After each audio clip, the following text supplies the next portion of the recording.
It's mother. Girl, run the world. Girls, who run the world? Girls, who run the world? Girls, who run the world? Hey y'all, good morning, good afternoon, depending on what coast you are joining from. Welcome to my Friday Live. I'm super excited about today. Today I'm going to be talking to you, small business owners who are out there, DIYing and trying to get registered in SAM, or maybe you're working with a coach and you're getting through rejected. you're being rejected in SAM and don't know how to get through there. So today's topic is what do you do when you're rejected in SAM? All right, so if you are just joining me, hello, y'all be sure to click on the link for StreamYard so that I can see your Facebook username. So there's a link on there that says, hey, for us to be able to see your names in StreamYard, you have to click this link. So click that. So hello, hi Jacinda, how are you? Hi Coco, good morning, good afternoon to all of you. So we're talking about today SAM. So SAM is the system for award management for federal contracting opportunities. So for those small businesses that are, looking to do business with the federal government, hi Lacey, are looking to do business with the federal government, and you're being rejected in SAM, right? Which means that you're not being assigned your cage code, then I have some solutions that you can just kind of troubleshoot to get through that process. And so today's topic is basically what are you going to do, or what to do when you're rejected in SAM, and how to get past that. So I have 5 tips that I'm going to share with you today. If you're just joining me, I'm Kawana D, a government contract strategist. I help women and minority small business owners get started with government contracts so they can have consistent, sustainable income. That's what regular paying customers, and get top paying dollars for their products and services by doing business with the government, which allows you to then land multiple unlimited contracting opportunities, but also multiple 5, 6, and 7-figure contracts, right? This has been the biggest kept secret in the small business community that most small business owners need to know and have not known, that you can actually sell your services to the government and anybody can do this stuff. And so for those who are a little bit further along and you want to know how to get through SAM, I first want to say that if you only know about SAM, right, then you are leaving tons of millions of, maybe even billions of dollars on the table, depending on what industry you're in, because outside of SAM, there's also, which is a federal contracting system, there's state and local, and then there's the national certifications as well that allows you to do corporate contracting. So, y'all know me, I'm going to tell it all. I'm going to give it all to you and let you know that it's out there. So this is one of the best kept secrets, or biggest kept secrets, and I'm empowering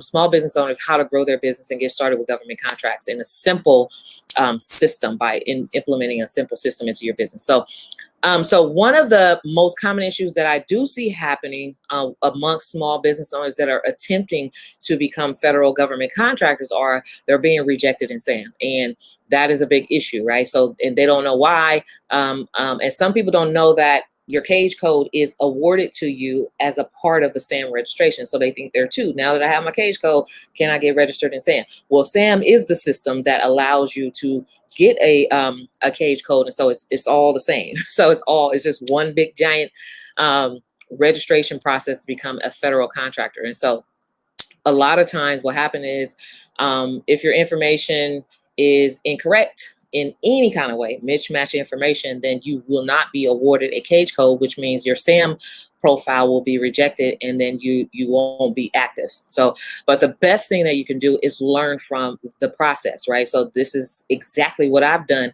over the past few years, just learning, right? I learned by trial and error, didn't give up, don't throw in a towel, and I know that it's a big system to get through. And it's rigorous. It's a lot of blue tape, red tape, green tape, all that stuff, but you can do this, all right?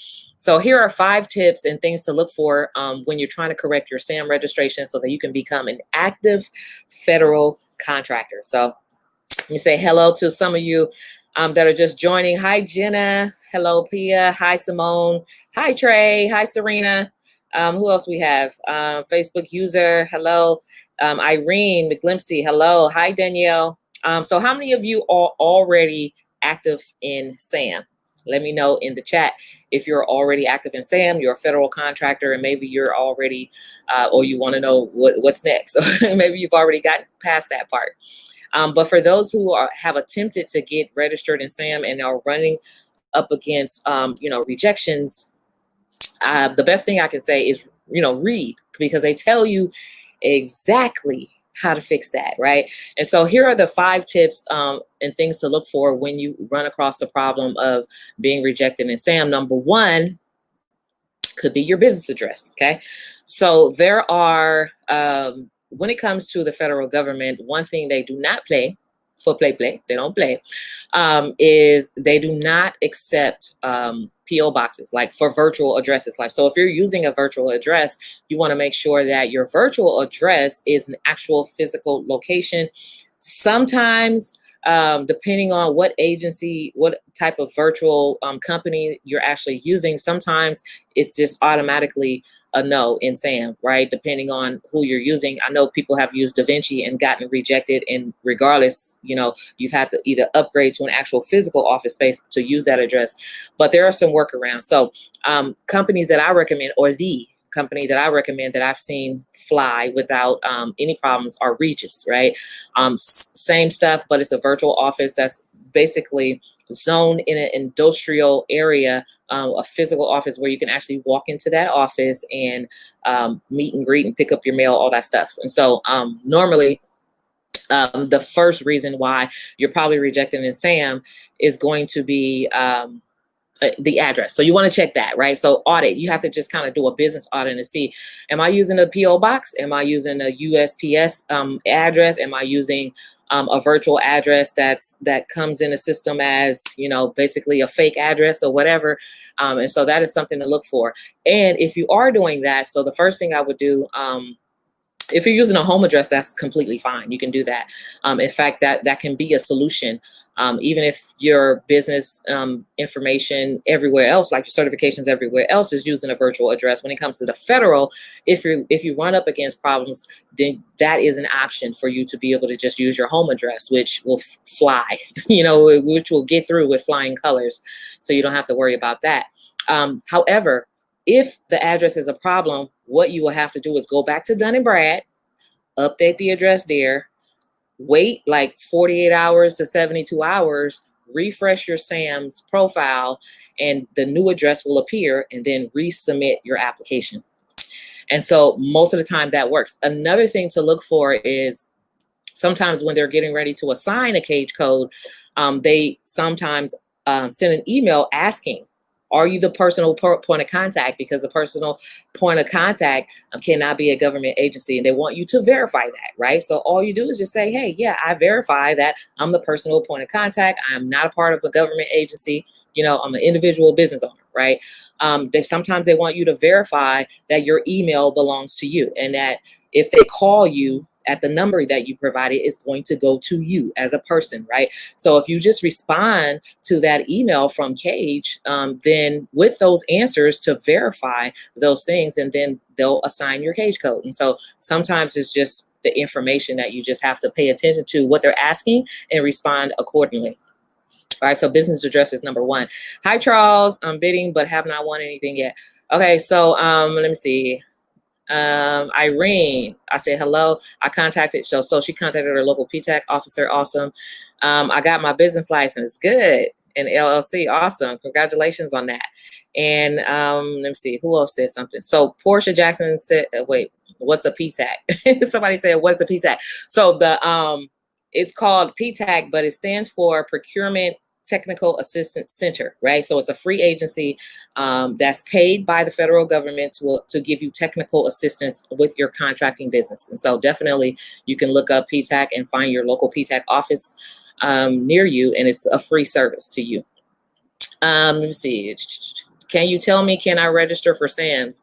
Yeah, you can register for SAM if you have a business. Even if you're a sole proprietor, you can register in SAM. Anyone can register a business in SAM. So somebody asked about, Monica. Hi, Monica. She says, I am registered, but where do I find my cage code? Good question.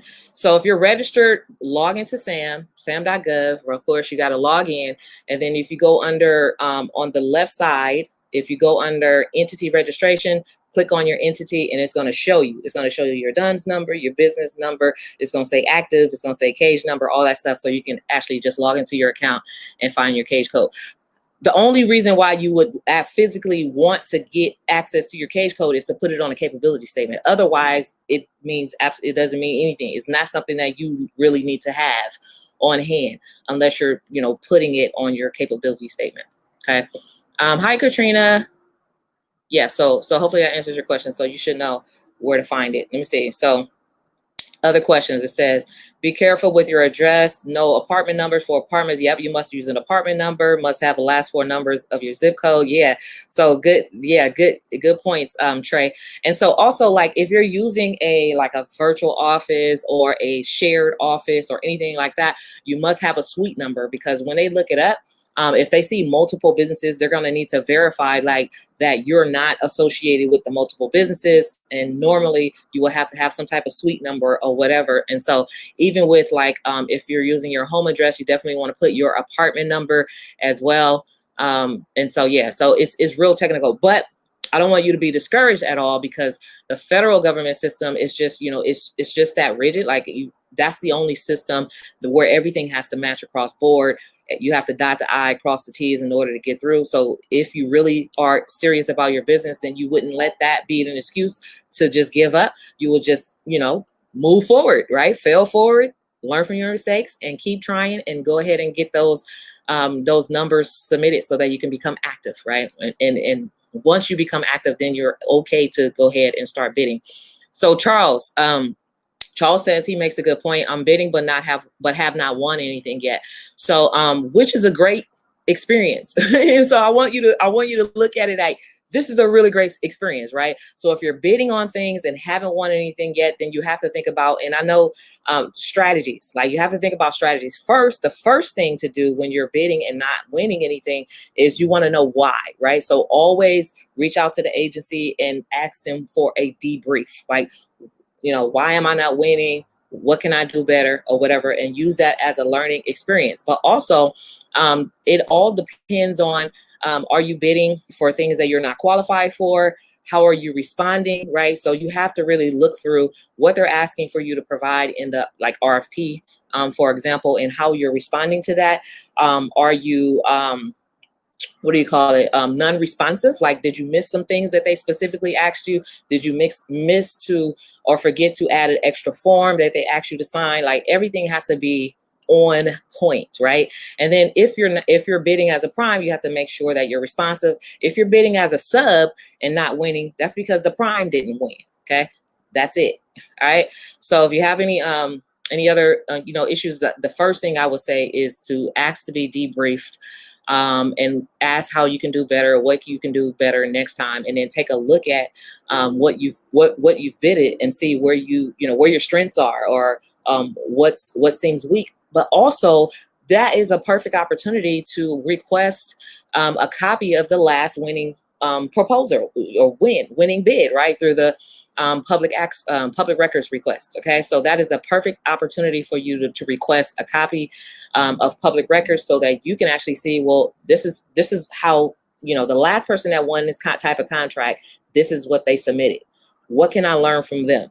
What is the methodology? How did they word their things? How did they respond to that? And everything is going to be a learning opportunity. But I guarantee, once you learn how to do it the right way, you will start winning. And there is no such thing as winning every single thing, right? There's no such thing as winning every single thing that you bid on, but you will win.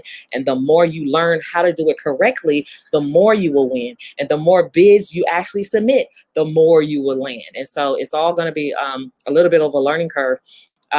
I didn't win bids when I first started. I was but I learned that I was doing it all wrong. So that's how I'm here to tell you.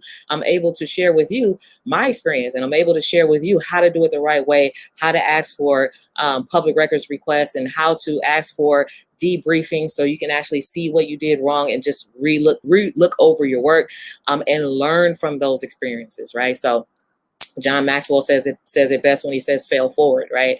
And it's totally okay to do that. So let me see. So Regina, hi Regina. She said, God bless you. This more information than PTAC offer. Absolutely. Yeah. So sometimes and thank you so much for that. Cause sometimes, like, I really want to say, sometimes some people have lucked up and got a really good PTAC officer, right? Sometimes you can run across a really good PTAC support group, but most of the time is like, they don't tell you nothing. It's like, more than them, right? So yeah, so that's what I'm here to do. I'm honored to be in a position to share my knowledge and information. Debrief, awesome. I still don't know how to bid right as a sub. Okay, confused on that. Yep. So so I'll show you some strategies and everything like that, Charles. Let me see. We're actually going to go through that today, in the program. So hopefully you can make it to the session today. Let me see, who else says me too? I have several mentors who are millionaires who says it takes months to get paid from the government for cleaning services. Can you say that that's an accurate statement? Okay, so I have a list of things that I'm going to be talking about today about getting through SAM, but I will answer a couple more questions before I move to the next one.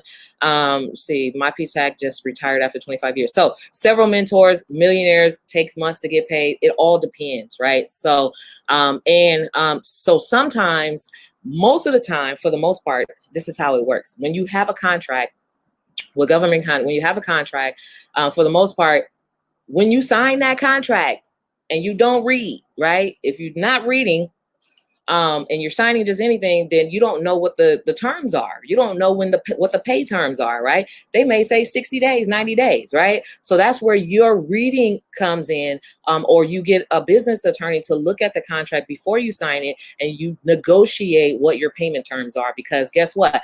If your payment terms are 30-day net, then they have to pay you 30-day net.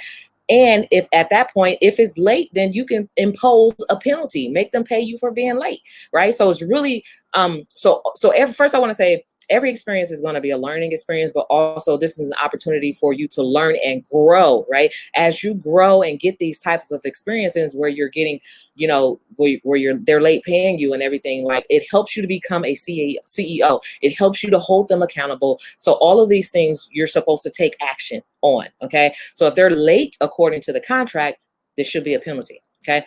But also, the federal government pays on time. And for the most part, like, I've never seen that, I've never seen anyone be late on that. The state pays on time, sometimes on the local city level. Sometimes they're like beyond 30 days. It could be 45 days up to 90 days, depending.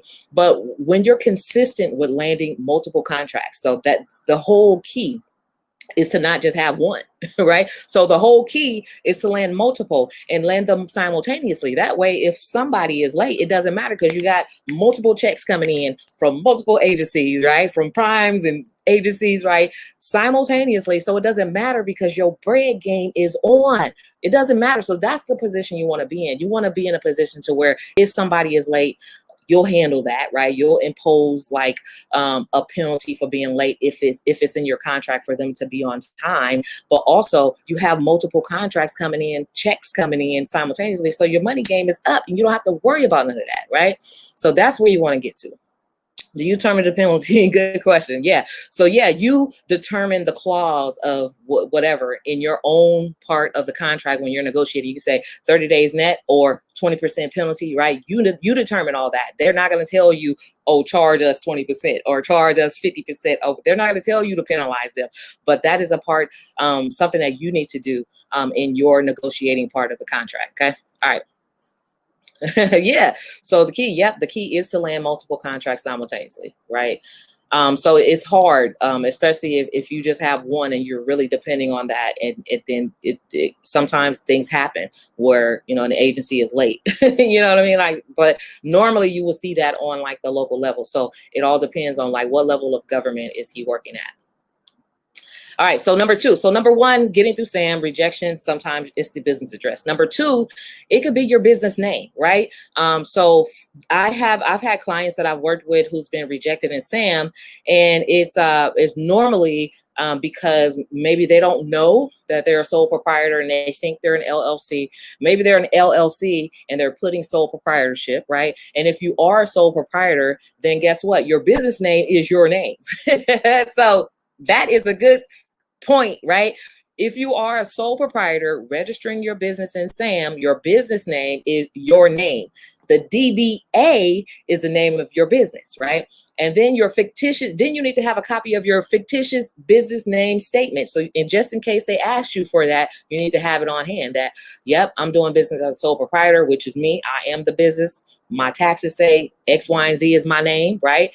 And my DBA is the name of my business. Here's my fictitious business name, right? So I'm teaching you guys how to get past the rejections in SAM. So that is another thing. So also, so when you have a business, sole proprietorship, and your business name is a DBA in Dun and Brad, right? Those two systems have to communicate precisely. Every single thing has to match across the board. You have to put business name is your name, your personal name, and your DBA is the name of the business that you have a fictitious business name filing under. Okay. So hopefully that makes sense. So number 3, I kind of covered already, but business structure could be the issue because sometimes people don't know if they're an LLC or a corporation. They don't know if they're a sole proprietorship. So everything is like over here I'm this and over there I'm that. And we're talking about the federal government. Everything has to match. so that's number 3. Number 4 is email verification. So sometimes you are rejected temporarily in SAM because they want to verify information with you, right? So they'll have like this whole list of like jargon. You'd be like, what the heck is this? I don't even understand what they asked me for, but literally it's just a whole bunch of jargon. If you read between the lines, they say, number 1, verify you're the person that owns this business. Number 2, verify that your Gmail goes to you, right?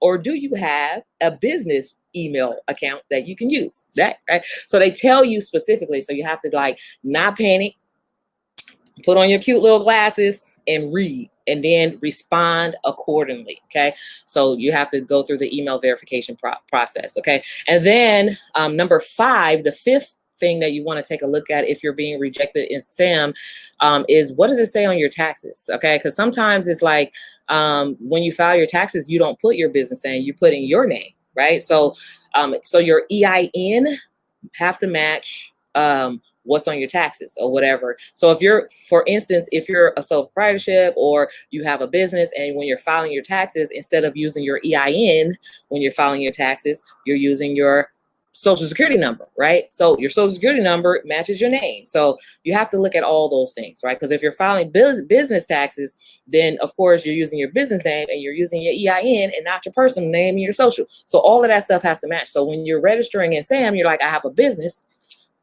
This is the business name. This is the EIN. It doesn't match what you're filing on taxes. Boom. Then there's another reason for rejection until you fix that. Okay. So those are the top 5 reasons or top 5 reasons that you would normally be rejected in SAM. So those are 5 tips that you have to, just kind of like look at and audit and make sure that all your stuff is on point. To learn more about government contracts and how it can help you seriously grow your business, I want you guys to join me in the upcoming 5-day challenge. We did this like last month. It was very powerful. A lot of small business owners got in position. You get pre-qualified with me, right? So people have, paid me, of course, thousands of dollars just for that pre-qualifications part. So if you're brand new and you want to know how to get started with the government, then join me in the 5-day challenge. Even if you're already in or certified as a small business, you've never landed a contract. Sometimes it's just like what you don't know that's holding you back, right? And so the challenge will be a great opportunity for you to really learn some things and really move forward and to make some progress and to get pre-qualified to become a government contractor. But the strategy is there, okay? So make sure you do that. So I'm going to take a look at some more of the questions that are coming up before I go. Do you recommend vending machines business to be registered? Yes. So, and the reason why I say that, I wish I could see your name. So if you click on the thing that says StreamYard, I can see your name. But the reason why I say yes is because I see contracts all the time for vending machines, especially on the state level. And I'm like, I wish I can go into a vending machine business, but I don't really have the time. So, and I'm not passionate about that, so I don't want to do anything that I'm not passionate about. Because I've always, I just when you're passionate about what you do, it's not like you have to work, like you enjoy the work that you do. But yeah, I see contracts all the time. I do know like a young man who has like multiple businesses. He's a security company, he has a vending machine company, he has like all of these different things. And I'm like, why don't you get certified? He still ain't listening, but one day he will. Like one of my clients that I've been telling forever. And when he finally did it, he landed his first $1 million contract. So vending machines, yep, you can definitely get contracts with with the government for vending machine services, but also you have to be registered in SAM to get those federal contracts, right? But again, the certifications is basically your ticket, because this is how it works, right? Any business, right? Any business, doesn't matter if you're black, white, brown, doesn't matter, can do business with the government. When you're a part of these socially marginalized, disadvantaged groups, right? You're a small business, you're a minority business, you're a woman business, you're a member, you're a business owner that's an LGBT community member, you're a business that's, owner who used to be a vet or is a disabled vet, used to serve in the military, the Army, the Navy, or whatever. When you're a part of these groups, those particular side certifications gives you access, right, and opportunities for the set asides, right? The scenario is, so let's just say there's a already successful $1 billion business that's doing business with the government.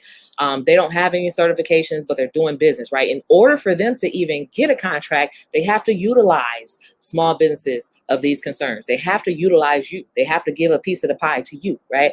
And so it makes sense to have those certifications and to be registered in all the systems across federal, state, and local as well. So good question. If you get different DBA under the LLC, do you have to register each? Nope. In SAM, no. So you just register the LLC, and then you can do the DBA as the name of the business. So you just register it that way. That's what I was getting confused, was the business name. So thank you. You're welcome. So I'm glad that was helpful to you.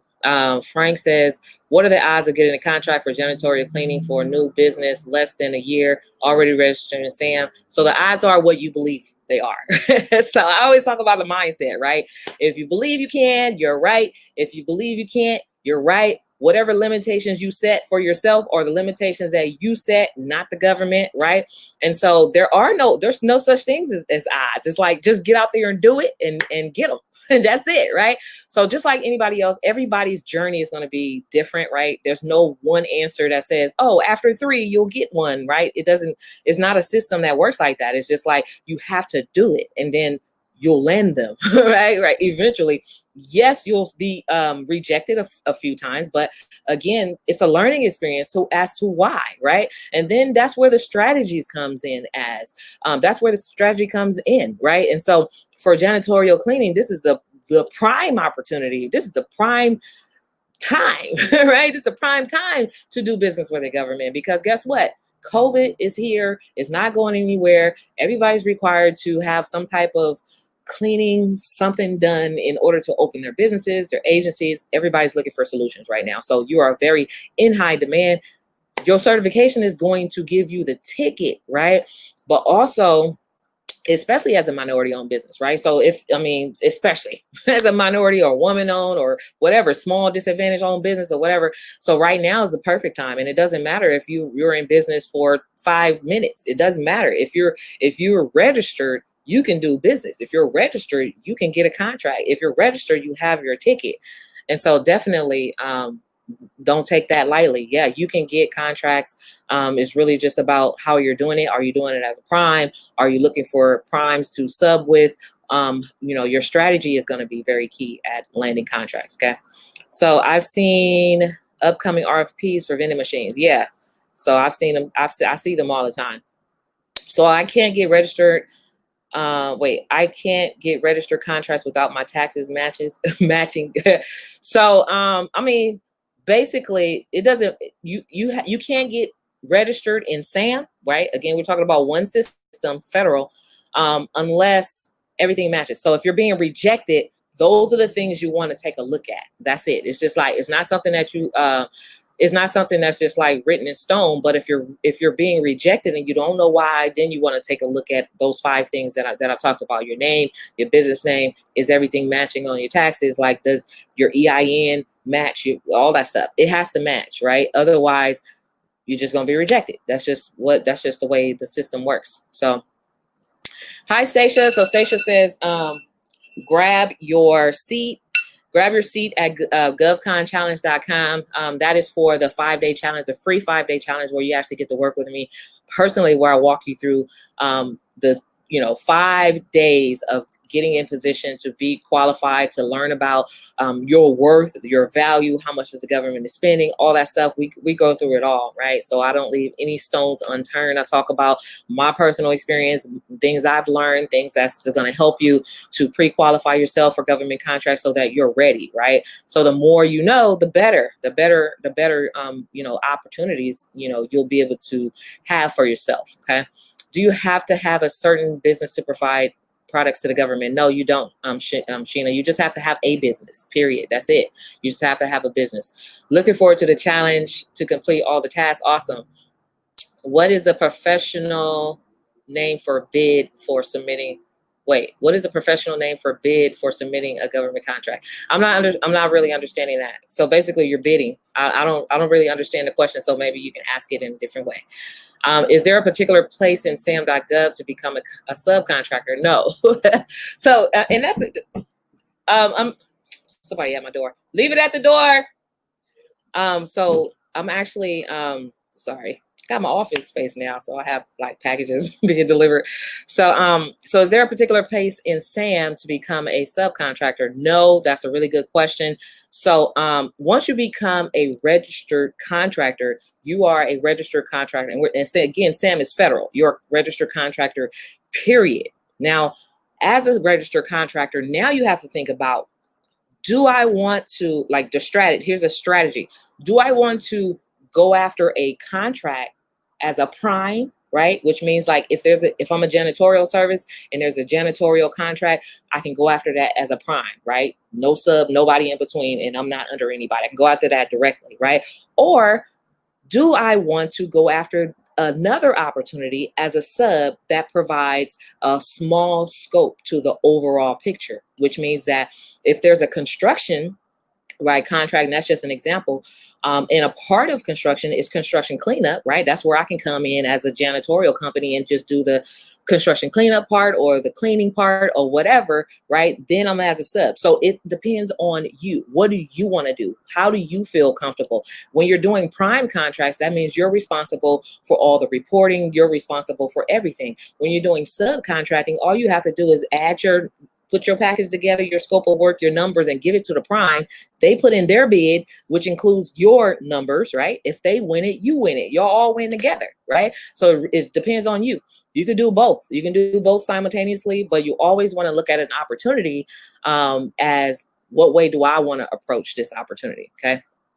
It is called a proposal. Yeah. So RFP. So yeah. So So we'll talk about, join the challenge, because we're going to talk about that in the challenge, about RFPs and different types of opportunities. Okay. So we're talking about that in the challenge. So can you promote SAM on your website? I've never seen that before. Can you promote SAM on your website? I don't really. So what would be the purpose of promoting SAM on your website? Or are you asking me to do that on mine? So what would be the purpose of promoting SAM on your website?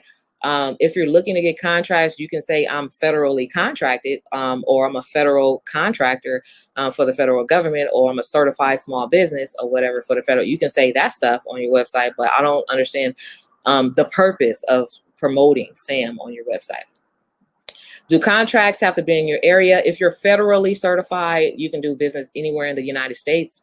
If you're state certified, you can do business anywhere in your state. If you're locally certified, you can do business in your city. Okay.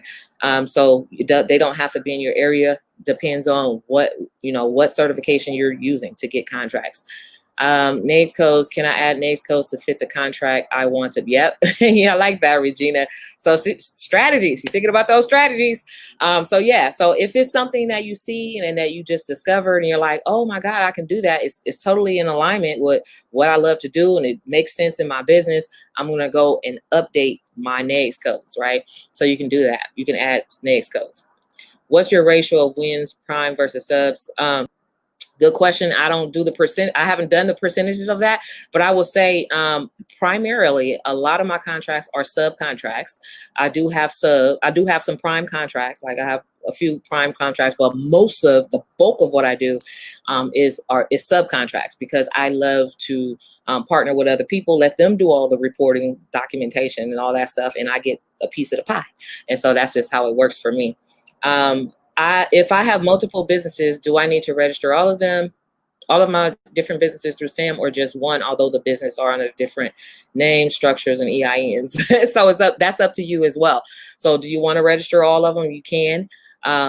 If they're in different industries or whatever, like you can register one business and do all the services that your other businesses offer or whatever, or hire out your other businesses. So all of that really is just up to you, right? You get to choose. How do I join the challenge? Good question. So govconchallenge.com, be sure to register at govconchallenge.com. There's also a VIP option there where you can actually upgrade to get personal questions answered directly from me. Yeah, and so learn about that at govconchallenge.com. Is SAMS combined with the state or just for federal? It's just federal. Good stuff. Thank you, Charles. The industries are all different. Absolutely. So if all the industries are different, yeah. So yeah, I mean, I would recommend that you just get them all registered independently. Yeah, you can do that. So it's all up to you. At the end of the day, it's all up to you. How much paperwork do you feel like doing? Because SAM is a beast, but once you know how to do it, then you should be good. So that's pretty much it today. I answered a lot of questions, but also I got through. The point of today was to find out like how to get past the rejection in SAM. I covered the 5 tips, things that you want to audit if you are being rejected, things that you want to take a look at, which includes your business address, your business name, your business structure. Email verification. You just want to make sure everything is correct, and then EIN. Like, what does it say? Are you using your EIN or are you using your social security number on your taxes? Because a federal is connected to your taxes, of course. So everything has to match across the board. So thank you so much for joining us. Connect next Friday. No, actually, Friday, we're not doing any Friday live. So next week is the live challenge.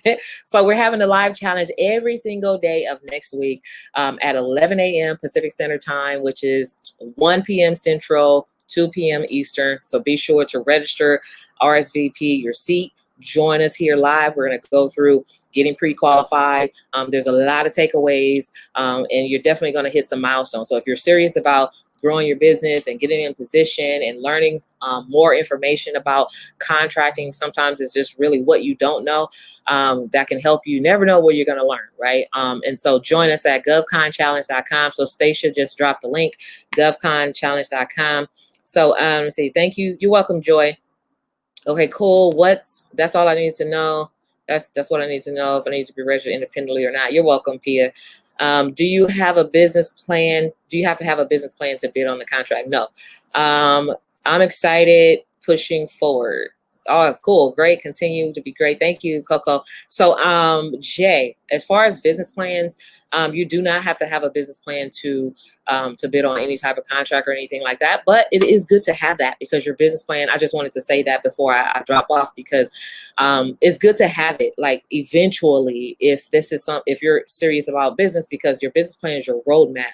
It's like your vision board of where you want to go. It shows you direction. It lets you know if you've reached those goals, and a business plan changes. Like, if you're growing in business, your business plan is going to change multiple times, but at least you have some type of solid foundation by which you know who's your target market, like who you want to reach, who you serve, like all of those things, like you can actually pull out as you grow and evolve in business. So Jenna, thank you. Kwana, do we have access to the challenge or do we need to register? So you have to register, govconchallenge.com. You're welcome, Charles. You're welcome, Monica.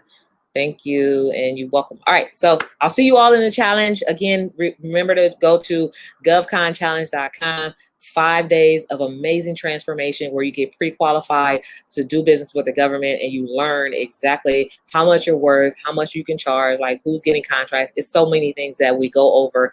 And again, this is a free gift to you. So, don't take it like it, take advantage of it while it's free, right? So this is free game that I'm going to give to you over the next week. Okay. And we have some amazing gifts that we're going to be giving away. We have another amazing special guest that's going to be joining us to tell you about his experience with government contracts and the do's and don'ts and like all the things that he learned about it, some tips, all that stuff. So thank you, Dee Dee. All right. And you all have a great weekend and enjoy the rest of your day. Have a good one. Bye-bye.